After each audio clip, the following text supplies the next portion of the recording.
आज का सवाल ये है, वो कौन सी जगह है जहाँ साल में 11 महीने होते हैं और अभी भी वहाँ 2011 चल रहा है।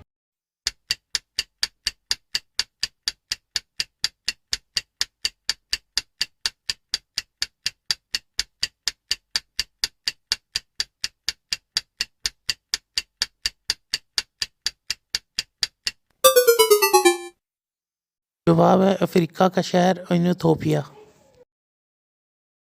इस वीडियो को लाइक करें, हमारे चैनल को सब्सक्राइब करें और बेल आइकन जरूर प्रेस करें हमारी न्यू वीडियो सबसे पहले देखने के लिए।